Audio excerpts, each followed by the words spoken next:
오늘 3장 두 번째 말씀이고요.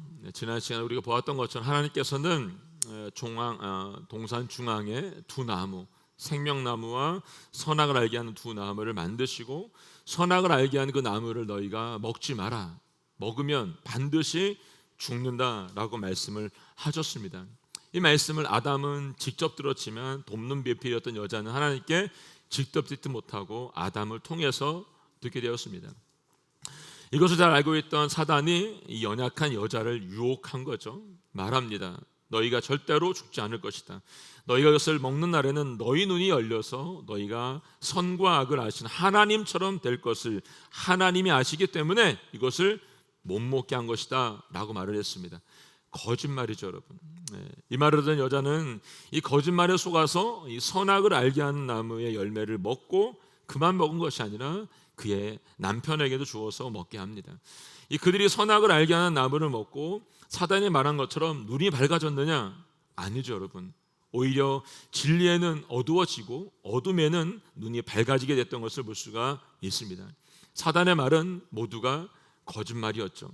여기서 한 가지 중요한 사실을 볼 수 있는데 그건 뭐냐면 인간의 어리석음입니다.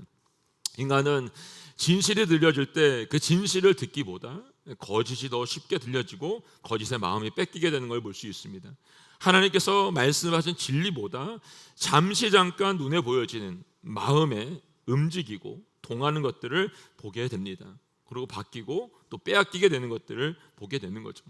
그들 보고 마주했던 그 선악을 알게 하는 나무, 그 나무의 열매가 먹어서는 안 되는 나무 열매가 아니라 그날 사단의 음성을 듣는 순간 먹기에 좋아 보이고 눈에 보기에 좋아 보이고 지혜롭고 할 만큼 탐스러웠기 때문에 그 여자가 그것을 따먹은 것입니다.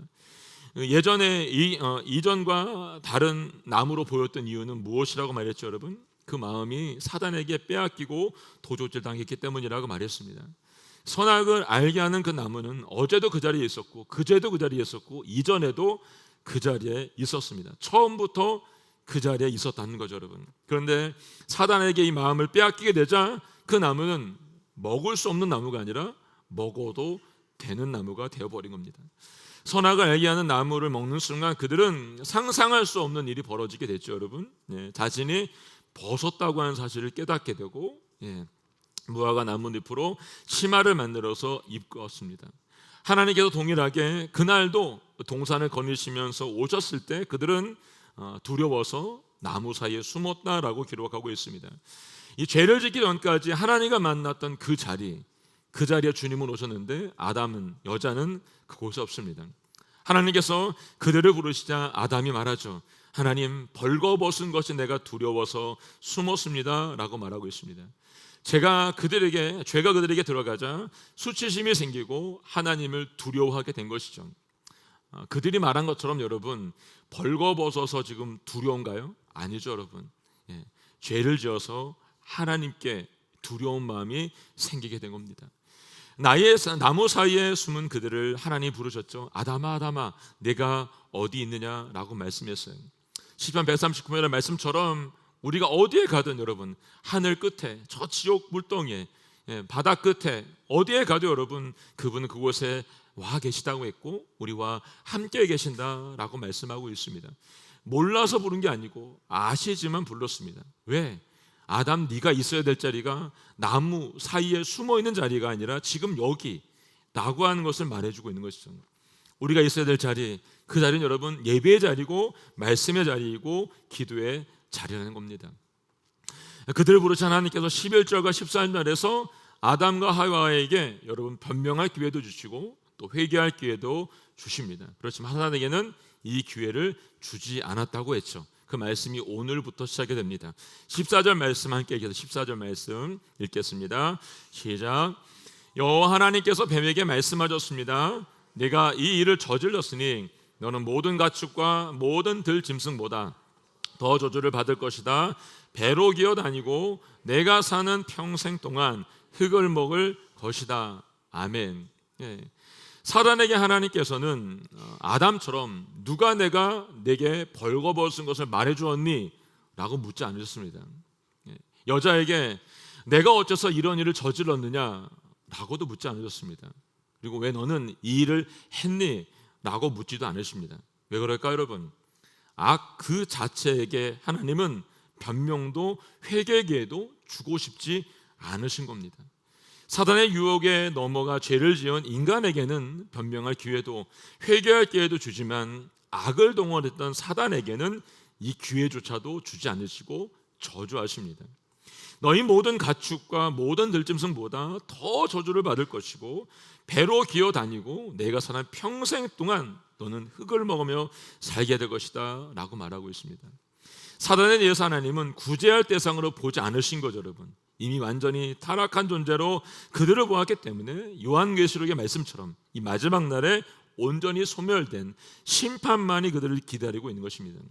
그러나 인간은 하나님의 형상을 닮은 존재로 하나님의 특별한 은총을 받고 있기 때문에 여전히 그들에게는 기회를 주고 있는 것이죠.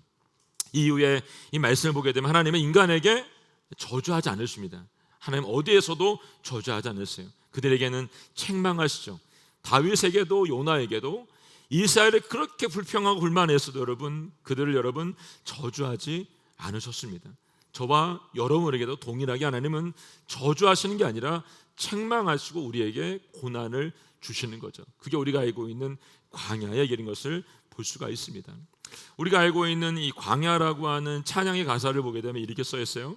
왜 나를 깊은 어둠 속에 홀로 두시는지, 어두운 밤은 왜 그렇게 긴지, 세상 어디에도 기댈 곳이 없게 하시고, 주님만이 내 도움이 되시고, 주님만이 내 빛이 되시고, 주님만이 내 친구가 되게 하시는 것, 그것이 광야라는 것입니다. 주님의 손을 놓고는 단 하루도 살 수 없기 때문에 이 주께서 나를 사용하시기 위해서, 나를 정결케 하기 위해서 나를 택하여 부르신 곳, 그곳이 광야라는 것이죠.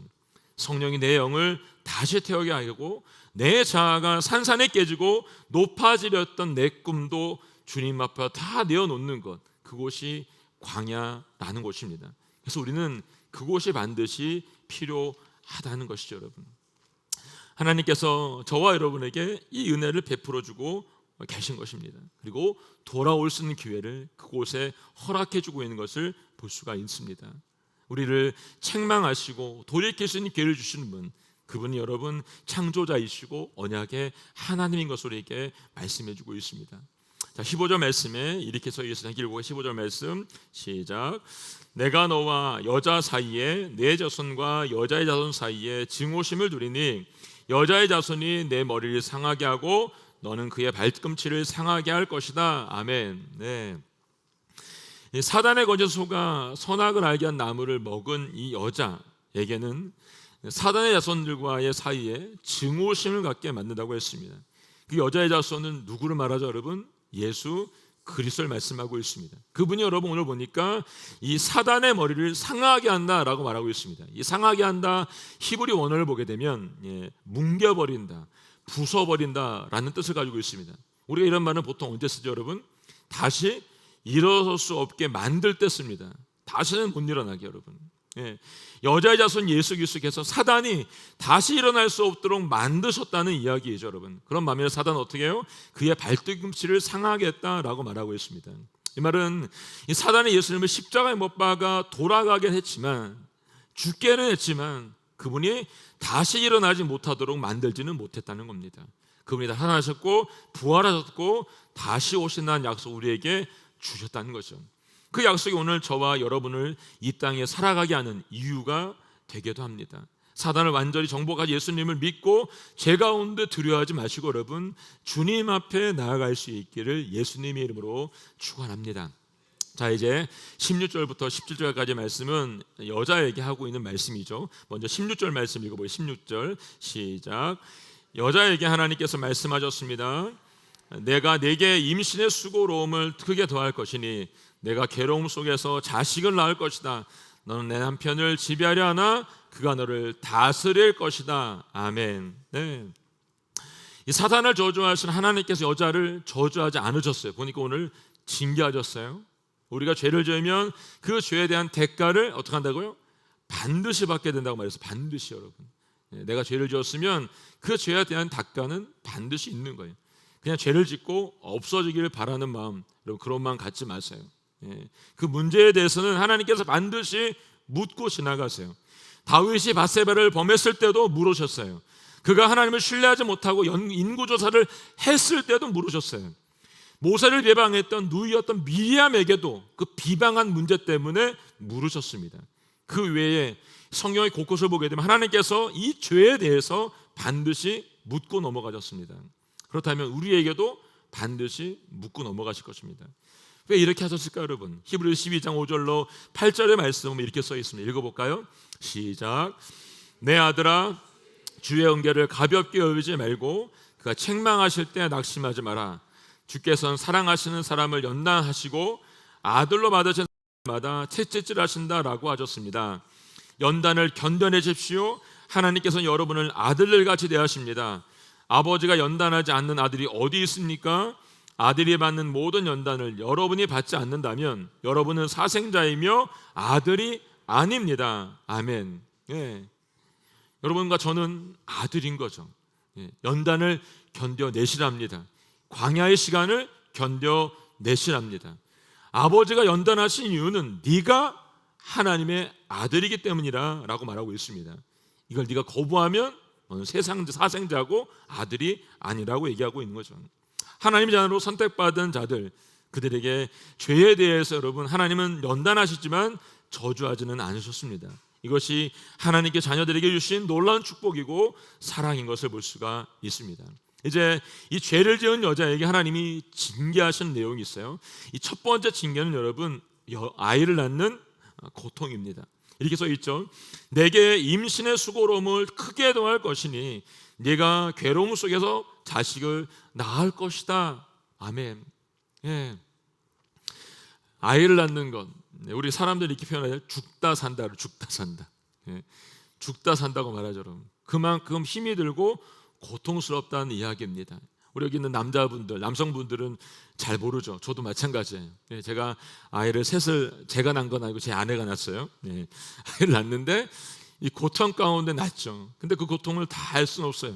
제가 새 아이를 낳을 때마다 옆에 있었는데 너무 힘들어하고 아파하고 죽음을 넘나드는 아내의 고통을 보긴 보았지만 제가 어떻게 할 수가 없더라고요.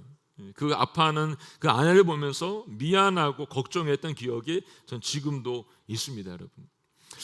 여자에게 처음부터 이런 고통을 주었나요? 아니죠. 아니에요, 여러분. 창세기 1장 28절에 보면 하나님께서 이렇게 말씀하셨어요. 자식을 많이 낳고 번성해 땅에 가득하고 땅을 정복하라고 했습니다. 애초에 하나님이 주신 복은 자식을 많이 낳고 번성하는 축복이었습니다. 죄를 졌기 전에 인간은 임신하고 낳고 번성하는 일이 고통이 아니고 여러분 축복이었다는 거예요, 여러분. 그런데 그런 우리가 이 죄를 지음으로 인해서 이 고통하는 아픔을 겪게 된다는 것이죠. 근데 시편 120편 3편 말씀에 이렇게 또 말씀하세요. 함께 읽어볼까요? 시작. 자식들은 여호와의 유산이요 모태의 열매는 그분께 받은 상이니라. 네, 아멘. 네, 죄로 인해서 여자에게 하나님께 주신 징계는 고통이었죠, 여러분. 근데 여호와의 유산으로 주신 상이 우리에게 들어왔기 때문에 이 몸에서 태어난 이 생명이 잉태됨으로 말미암아 기쁨은 말을 할 수가 없을 만큼 크다는 거예요, 여러분. 그래서 낳을 때의 고통을 우리가 어떻게 하죠, 여러분? 키우면서 잊는다라고 말하지 않습니까? 키우면서. 저는 아이를 품고 엄마가 젖을 먹일 때 그 여인의 모습이 가장 아름답더라고요. 생명의 위대함과 소중함을 느낄 수가 있는 거죠. 그 엄마의 품에 자라나는 한 사람의 완전착으로 성장하게 될 때 그만큼 큰 보람이 어디에 있겠어요, 여러분. 근데 이 완전차가 될 때까지는 우리가 해야 되는 게 있죠, 여러분. 눈물을 흘리고 아파하고 품어야 되는 고통이 분명히 존재한다는 것입니다.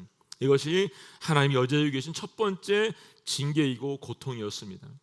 두 번째 징계는 여러분 남편을 사모하는 고통이에요. 남편을 사모하는 고통.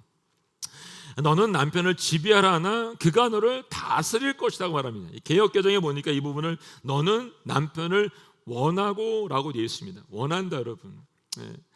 여자는 남편을 원하죠. 왜 원하죠? 지배하려고 원하는 거, 여러분. 남편의 다스림을 받아야 된다는 거, 여러분. 이 말은 남편을 잘 돕는 자로 여자를 부르셨다는 걸 말해주고 있습니다. 하나님께서 여자를 만드실 때 분명히 뭘로 만드셨죠? 돕는 자로 만들어서 아담에게 주었습니다. 하나님께 여자를 만들 때 남자의 머리뼈로 안 만들고 다리뼈로 만들지 않았습니다. 갈비뼈로 만들었어요. 왜요, 여러분? 남자를 지배하거나 정복해서는 안 되고 심장을 보호하듯 그를 보호하고 돕는 자로 주었다는 것입니다. 결혼과 동시에 많은 기대를 바라고 살지만 바라고 기대한 대로 우리는 살지 못할 때가 더 많죠, 여러분. 하나님께서 여자를 남자에게 돕는 자로 주신 이유는 서로에게 부족한 것들을 채우기 위해서 주셨다는 걸 볼 수 있습니다. 근데 남자들이 어리석을 때가 언제인지 아세요, 여러분? 하나님께서 돕는 자로 주신 아내들에게 지혜를 구하지 못할 때입니다. 저는 이 아내분들과 많은 시간을 두고 대화를 하는 것이 굉장히 중요하다고 생각합니다. 그러면 이 풀리지 않는 문제들이 풀려지게 되고 그 아내로부터 받게 되는 위로가 분명히 있게 되는 것을 볼 수가 있습니다. 이 비밀을 사실 남자들이 잘 몰라요. 그래서 제가 가정사역하고 젊은 부부하고 하가원 할 때 보면 무릎 맞대고 아내하고 둘이 얼굴 맞대고 얘기하라 그러는데 잘 못하십니다, 여러분. 그래서 어떡하죠, 여러분? 엉뚱한 데 가서 답을 찾죠. 엉뚱한 데. 어디 가요, 여러분? 친구 만나러 가고 동료들 만나러 가고 세상 멘토 만나러 가서 엉뚱한 데 가서 시간 낭비하고 뭐 낭비하죠? 돈 낭비하고 오죠, 여러분. 해답을 받고 오나요? 해답은 못 받고 여러분 더 복잡해서 옵니다. 쓸데없는 말을 너무 많이 듣고 와서 괜히 쓸데없이 돈을 쓰고 왔기 때문에 그래요, 여러분. 사랑하는 남편 여러분, 가장 가까운 곳에 하나님께 돕는 지혜자를 주셨습니다. 기도하는 아내와 함께 시간을 보내시기 바라고요. 하나님께서 아내를 통해서 분명히 여러분들에게 답을 주실 것이라고 저는 믿습니다. 지금은 은퇴하셨는데 제가 참 존경하는 목사님, 선배 목사님이신데 그 목사님은 목회를 시작하셔서 아내와 결혼해서 아이를 셋을 낳는 동안에 지금까지도 그 바쁜 일정의 목회 속에서 퇴근하시고 저녁에 11시가 됐든 12시가 됐든 다음날 새벽 기도가 있음에도 불구하고 가방을 놓고 옷도 갈아입지 않고 식탁에 앉아서 사모님하고 둘이 앉아서 그날 있었던 사모님 이야기를 다 들으십니다. 1시간이 됐든 2시간이 됐든 그리고 본인의 이야기도 하십니다. 이렇게 평생을 하셨더라고 보니까요. 그러면서 그 아내로부터 듣게 되는 위로와 아내로부터 듣게 되는 문제 해결들을 받게 되는 것들을 보셨다라는 이야기를 듣게 되었습니다. 저는 그 얘기를 들으면서 저도 그렇게 못할 때가 참 많이 있었는데 나도 이렇게 살아야겠구나 라는 생각이 있었어요. 제가 그래서 작년에 2월 달에 우리 목사관 때 가서 제가 이 설교를 했던 기억이 제가 있습니다. 그래서 어저께도 제 아내와 2시간 넘게 함께 대화를 나누고 왔습니다. 지혜가 필요해서 제가요. 세상의 권력을 가지고 있는 남자들을 보세요, 여러분. 그들이 여러분 세상을 다스릴 수 있는지 몰라요, 여러분. 그들이 가정을 세우나요? 아니요. 그들은 가정을 세우지 못해요. 누가 세워요? 여자가 세웁니다. 여자가. 기도한 여자에게 아내에게 도움을 받는 건 창피한 게 아니에요, 여러분. 주저하지 마세요. 하나님께서는 여자를 통해서 한 가정을 세울 뿐만 아니라 그보다 더한 일도 만들어갈 수 있다라고 저는 생각합니다. 자, 이제 17절부터 19절까지는 아담에 대한 이야기입니다. 좀 길죠? 17, 19절 말씀 읽어볼까요? 시작. 아담에게 하나님께서 말씀하셨습니다. 내가 내 아내의 말을 듣고 내가 내게 명령해 먹지 마라라고 말한 나무 열매를 먹었으니 너 때문에 땅이 저주를 받을 것이다. 내가 일평생 수고해야 땅에서 나는 것을 먹을 것이다. 땅은 내게 가시덤불과 항공키를 내고 너는 밭의 식물을 먹을 것이다. 내가 흙에서 취해졌으니 흙으로 돌아갈 때까지 내 얼굴에 땀이 흘러야 내가 음식을 먹을 것이다. 너는 흙이니 흙으로 돌아갈 것이다. 아멘. 하나님께서 아담에게 직접 말씀하신 내용에 대해서 지금 책임을 묻고 있습니다. 이 말씀 묵상하는데 저도 남자잖아요, 여러분. 괜히 마음이 짠해지더라고요. 선악을 알게 하는 열매를 먹지 마라. 네가 반드시 죽는다 라고 말씀하셨어요. 이걸 여자에게 묻는 게 아니고 여러분 남자에게 묻고 있어요. 네가 네 아내의 말을 듣고 내게 명령한 대로 왜 하지 않았냐라고 주님이 지금 물으세요.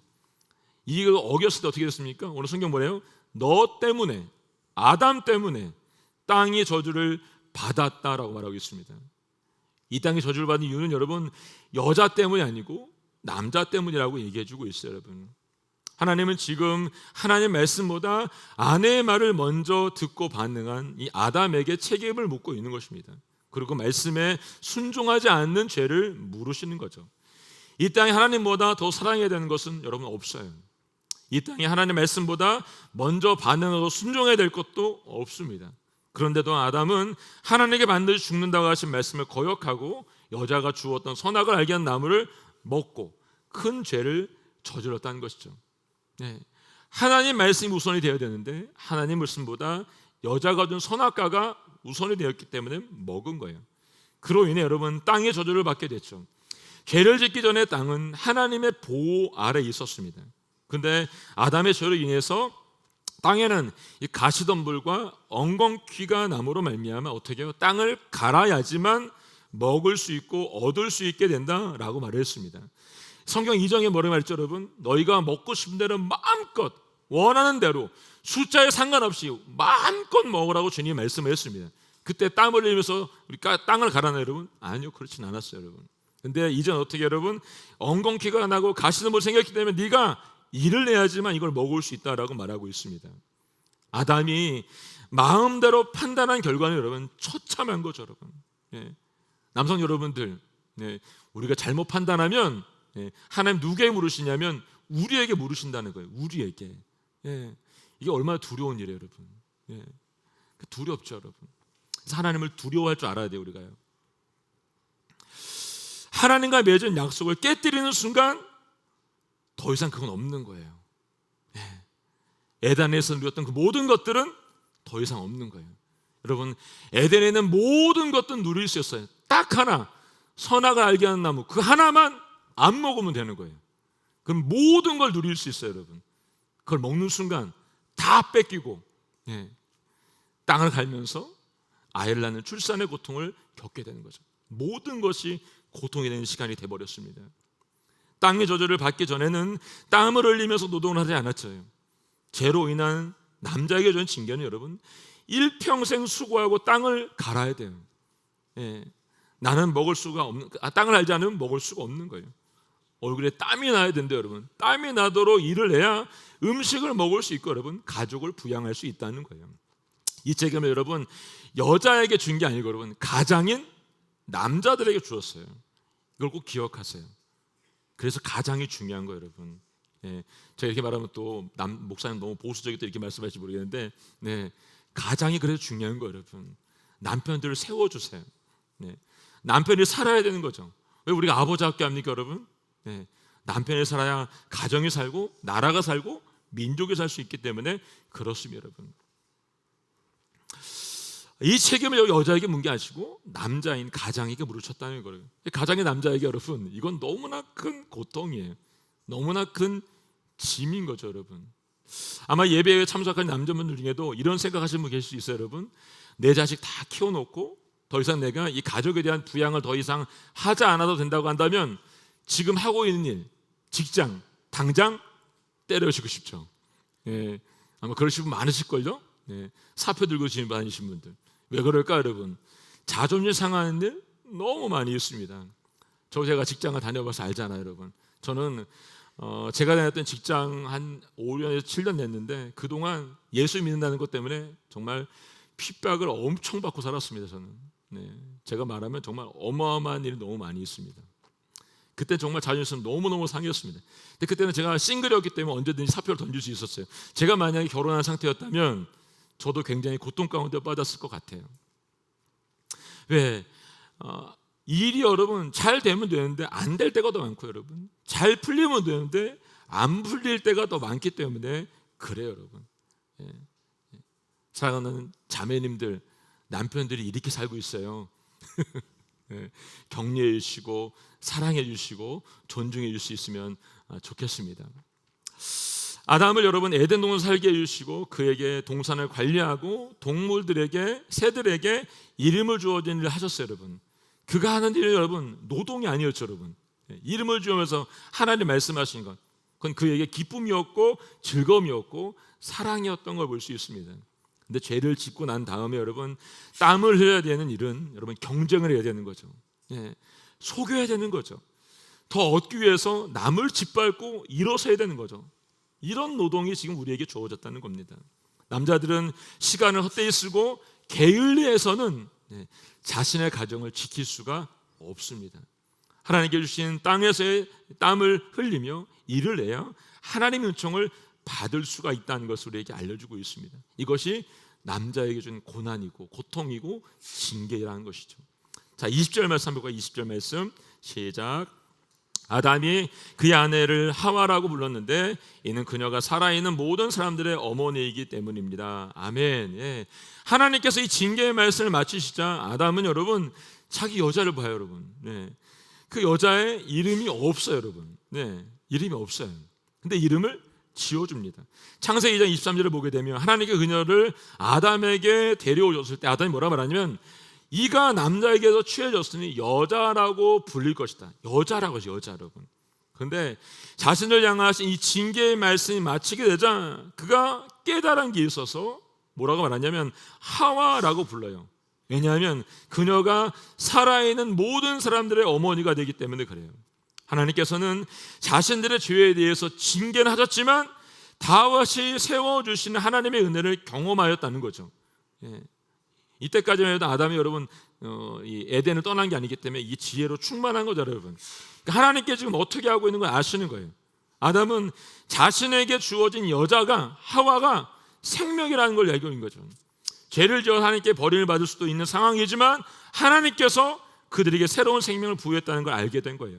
그래서 하와는 모든 사람들의 어머니가 되고 그 이름에 따라서 여자의 후손인 메시아가 오게 된다는 것을 알려주는 것입니다. 생명이 은혜신 메시아를 우리의 삶 속에 모시는 순간 우리들에게도 새로운 생명의 역사가 일어날 줄로 저는 믿습니다. 자, 이제 21절에서 하나님께서 옷을 만들어 주시죠. 읽어볼까요? 시작. 여호와 하나님께서 아담과 그 아내를 위해 가죽옷을 만들어 입히십니다. 아멘. 네, 가죽옷을 입힙니다. 아담과 하와는 자신들의 부끄러움을 알게 되고 그 부끄러움을 가리기 위해서 어떻게 해요? 무화과 나뭇잎을 가렸다고 했습니다. 자, 이제 시간이 어느 정도 지났어요, 여러분. 지금 하나님과 대화하는 중에 여러분 어떻게 됐을까요, 여러분? 네, 나무가 잎이 시들시들했겠죠, 여러분. 네, 더 쓸 수가 없어요, 여러분. 매일매일 갈아입어야 되는 옷이죠, 여러분. 하나님께서는 아담과 하와의 죄에도 불구하고 어떻게 하셨냐면 그들을 계속 보살피기로 결정한 거예요, 여러분. 이거는 버린 게 아니고 여러분. 그들의 불순종에 대해서 징계는 하셨지만 하나님의 자녀로서 이 상속권은 빼앗지 않으신 거예요, 여러분. 이게 얼마나 큰 은혜입니까? 누가복음 15장에 탕자의 위에서 보는 것처럼 아버지가 먼 길을 떠나 서랑방탕하고 살아갔다 돌아온 이 탕자에 대해서 어떻게 합니까, 여러분? 다시 쓸 것을 주요, 여러분. 그리고 그는 나는 아들이 아니라 종으로 살겠다고 말했는데 그렇게 하지 않으시잖아요. 아들의 권리를 다시 회복해 주셨어요, 여러분. 이게 아버지의 마음이에요. 이 땅을 향한 하나님의 사랑도 멈추지 않으시는 거죠. 하나님께서는 아담과 하와를 위해서 가죽옷을 입혀 만드셨어요. 이 말씀은 예수 그리스도의 피를 심을 우리에게 깨닫게 해주는 사건이기도 합니다. 아담과 하와에게 가죽을 입히시기 위해서는 짐승의 희생이 필요한 것, 이것이 첫 번째 죽음이었어요. 첫 번째 죽음. 짐승의 피를 흘려서 잡으신. 근데 잡았다는 게 없죠, 어디에, 여러분? 하나님께서 인간을 보호하기 위해서 짐승의 피를 흘려서 이것을 만드셨던 걸 볼 수가 있습니다. 일시적인 보호를 위한 가죽옷은 장차 영원히 인류를 죄에서 구원하실 예수 그리스도의 보혈의 예표이고 사랑인 것을 우리에게 알려주고 있습니다. 아담과 하와에게 가죽을 입히신 하나님께서는 예수 그리스도의 피로 우리에게 의의 옷을 입혀주신 것이죠. 수치와 두려움에 떨어야 하는 우리들에게 예수님이라고 하는 거룩한 옷을 우리 모두에게 입혀주신 겁니다. 그래서 바울은 그리스도 안에 있는 성도의 모습을 로마서 3장 25절 26절 말씀에 이렇게 표현하고 있습니다. 함께 읽어볼까요? 25, 26절 말씀 시작. 하나님께서는 이 예수를 속죄제물로 내어주셨습니다. 의롭게 되는 것은 예수의 피를 믿음으로써 이루어집니다. 이는 하나님께서 오래 참으시는 가운데 과거에 지은 죄를 간과하심으로 그분의 의를 나타내시기 위함입니다. 지금 이때 하나님께서 그분의 의를 나타내신 것은 자신의 의로우시며 또한 예수 믿는 사람들을 의롭다고 인정하시는 분임을 나타내시기 위함입니다. 아멘. 네. 하나님의 심판 가운데서도 우리를 위해 베풀어 주신 은혜는 여러분 멸망이 아니고 여러분 다시 살리시는 생명이라는 겁니다. 아담과 하와에게 입히신 가죽옷은 잠시 그들의 수치를 가리고 보호하지만 이 그리스도의 옷 입은 성도는 그리스도로 옷 입은 성도는 영원한 보호를 받게 된다는 것입니다. 예수님께서는 우리의 수치를 위해 십자가를 지셨고 피 흘려 죽으셨습니다. 부활하셔서 우리 모두에게 영원한 소망이 되어주신 것입니다. 그래서 요한복음 14장 6절 말씀에서 예수님께서 이렇게 말씀하셨죠. 함께 읽어볼까요? 시작. 나는 길이요 진리요 생명이니 나를 통하지 않고서는 아버지께로 올 사람이 없다. 아멘. 네. 예수님이 길이고 진리고 생명이기 때문에 나를 통해서만 하나님 아버지께로 갈 수 있다라고 말씀하십니다. 이 생명만이 아담의 죄를 씻을 수 있고, 여러분, 이 생명된 주님이 더 깊이 만날 때에 우리 안에 놀라운 역사가 일어날 줄로 믿습니다. 자, 마지막 22절부터 24절 말씀 함께 읽겠습니다. 시작. 여호와 하나님께서 말씀하셨습니다. 이 사람이 우리 가운데 하나같이 돼 선악을 알게 됐으니 이제 그가 손을 뻗어 생명나무 열매까지 따먹고 영원히 살게 되면 안 될 것이다. 여호와 하나님께서 그를 에덴 동산에서 내보내 그가 취해졌던 땅을 일구게 하셨습니다. 하나님께 그 사람을 쫓아내시고 에덴 동산 동쪽의 그룹들과 회전하는 칼의 불꽃을 둬 생명나무로 가는 길을 지키게 하셨습니다. 아멘요. 이 사람이 우리와 같이 하나가 되었기 때문에, 선악을 알게 되었기 때문에 어떻게 합니까? 에덴에서 내보냅니다. 더 이상 이 땅은 그들이 머물 곳이 땅이 아니고, 여러분, 그들이 머물 땅은 여러분 땀을 흘리고 노동을 하고 자녀를 낳는 수고를 해야 되는 땅이라고 알려주고 있습니다. 그들이 머물렀던 에덴에서 그들은 선악을 알게 하는 것을 알게 되었기 때문에 더 이상 그곳에 있을 수가 없습니다. 왜? 죄지은 몸으로 살아야 되는 존재이기 때문에 그래요. 그래서 여러분, 그들에게 이 생명나무는 오히려 저주가 된다는 거예요. 그래서 하나님께서는 에덴 동산에서 그들을 속히 내보내는 거죠. 또 다른 이유가 있어요. 그 땅을 사단으로부터 지키기 위해서 그룹들과 회전하는 칼의 불꽃을 두셔서 생명나무로 가는 길을 지키게 하셨던 걸 볼 수 있습니다. 왜 이렇게 하셨을까요, 여러분? 이유는 인간을 사랑하시기 때문에 그래요. 그들을 보호하시기 위해서. 그룹과 칼의 불꽃이 생명나무를 지키지 않으면 그 나무로 이 사단이 인간을 또 어떻게 합니까? 유혹하고 시험할 수 있기 때문에 그렇습니다. 자, 요한계시록 2장 7절 말씀에 이렇게 되어 있습니다. 함께 읽어볼까요? 시작. 귀에 있는 사람은 성령이 교회들에게 하시는 말씀을 들어라. 이기는 사람에게는 내가 하나님의 낙원에 있는 생명나무 열매를 먹게 할 것이다. 아멘. 지키게 하고 숨겨져 있는 이 생명나무를 먹을 수 있게 해준답니다. 어떻게 하는 자에게? 누구에게 먹입니까? 그리스도께서 다시 오시는 날까지 이 고난을 이기는 자, 견디는 자, 승리하는 자에게 이것을 주겠다라고 말씀하고 있습니다. 이 땅의 마지막이 가까이 왔다라고 우리는 말하고 있습니다. 여러분, 끝까지 견뎌 이겨내서 숨겨진 이 생명의 나무 열매를 우리 모두가 받을 수 있기를 예수님의 이름으로 축원합니다. 여러분, 지금 아담과 하와가 보여주고 있는 태도는 뭡니까? 여러분, 내 가치, 내 기준, 내 판단대로 했다는 것입니다. 이걸 멈춰야 됩니다. 여러분, 하나님께서 말씀하시는 대로 순종하고 그 언약의 말씀이 내게 들려질 때 그 말씀대로 살아가는 은혜가 우리 모두 가운데 있기를 원합니다. 내가 죄를 지음으로 누가 피해를 보면 모든 사람이 피해를 볼 수 있다는 것입니다. 여러분, 그래서 우리가 바로 서야 됩니다. 아닌 것은 아니라고 말을 해야 되는 게 맞다는 것입니다. 우리 안에 이 은혜가 있기를 예수님의 이름으로 선포합니다. 아멘. 네, 우리 함께 찬양하고 기도하도록 하겠습니다. 함께 부를 찬양은 하나님 어린 양 독생자 예수, 날 위해 죽으신 이 주님, 그분이 흘리신 그 보혈이 나의 죄를 정결케 하고 내 영을 고치십니다. 하나님 아버지, 나를 새롭게 하여 주시옵소서. 함께 찬양을 주님 앞에 드리고 기도하겠습니다. 하나님 어린 양, 하나님 어린 양, 독생자 예수, 날 위해 죽으신 주님, 흘리신 그 보혈이 나의 죄를 정결케 하네. 내 영을 고치네.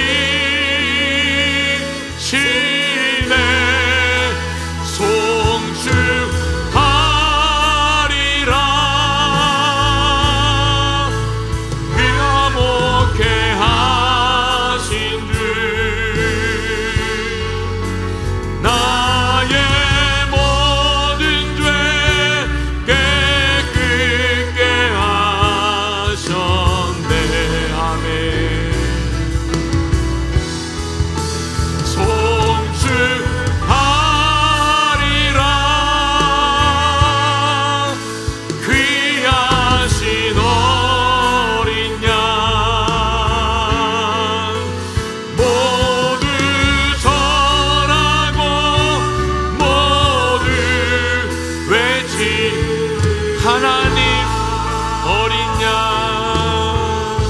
아버지 하나님 어린 양 독생자 예수 날 위해 죽으신 주님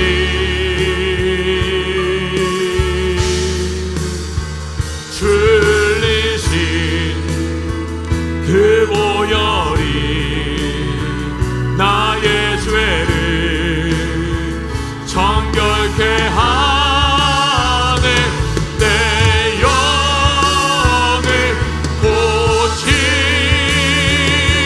고치시네 송축하리라 화목케 하신 주 나의 모든 죄 깨끗게 하셨네 아멘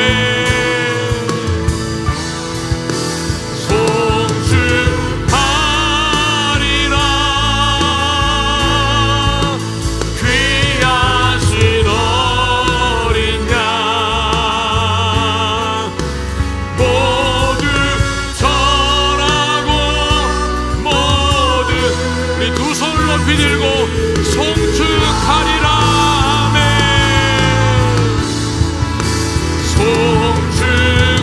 송축하리라 화목케 하신 주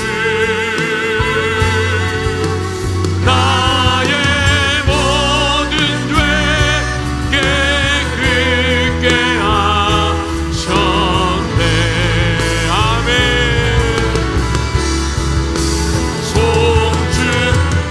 송축하리라 귀하신 어린 양 모두 절하고 모두 외치리라 송축하리라 송축하리라 화목케 하신 주 나의 모든 죄 깨끗게 하셨네 아멘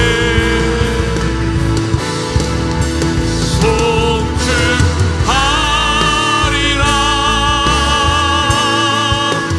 귀하신 어린 양 모두 절하고 모두 외치 모두 절하고 모두 외치리라 모두 절하고 모두 외치 모두 절하고 외치리라 모두 절하고 모두 외치리라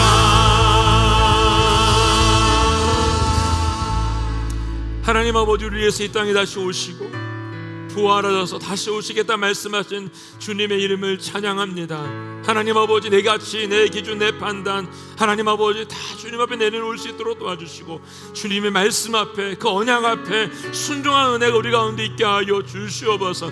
그 말씀을 따라 순종함으로 말미암아 우리 가정이 우리의 교회가 이 나라가 변화되게 하여 주시옵소서. 저희가 변화되어 저희가 주님 앞에 있음으로 저희가 주님의 언약을 지킴으로 인하여서 이 놀라운 역사를 볼 수 있도록 도우시고 인도하여 주시옵소서. 함께 고백하며 기도하겠습니다.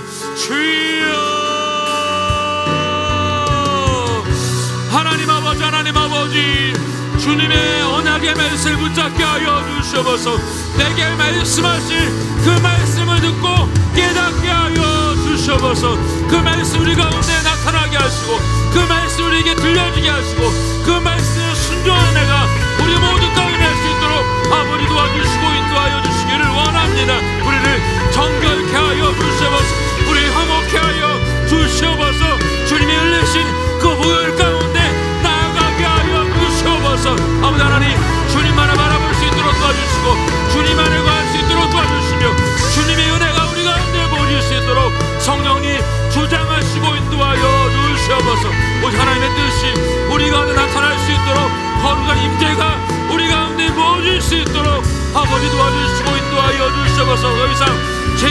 잊지 말게 하시고 오직 주님 안에 관한 축복이 우리 모두 가운데 있도록 아버지 도우시고 인도하여 주시옵소서. 주를 찬양합니다. 감사합니다. 하나님 감사합니다. 오늘도 저희 가운데 말씀하여 주시고 돌이킬 수 있는 기회를 주시니 감사합니다. 아버지, 우리가 회개함으로 주님 앞에 있게 하여 주시고 우리의 잘못을 인하여서 주님의 엎드릴 수 있도록 도와주시기를 원합니다. 우리를 정결케 하시고 깨끗게 하시고 회먹게 하게 하여 주시기를 간절히 소원합니다. 귀 있는 사람은 성령이 교회들에게 하는 말씀을 들으라고 하셨습니다. 하나님 아버지, 저에게 귀를 열어주시고 듣게 하여 주시고 깨닫게 하여 주시고 순종하게 하여 주시옵소서. 내 안에 있는 가치와 판단의 모든 인들을 다 내놓을 수 있도록 도와주시고 주의 말씀대로 순종할 수 있도록 저희를 바른 길로 인도하여 주시옵소서. 오늘 말씀을 듣고 난 모든 성도들 가운데 하늘의 소망이 부어지게 하시고 주님의 뜻 가운데 살아갈 수 있도록 도우시고 인도하여 주시옵소서. 감사와 찬양을 주님께 올려드리며 예수님의 이름으로 기도하였습니다. 아멘. 아멘.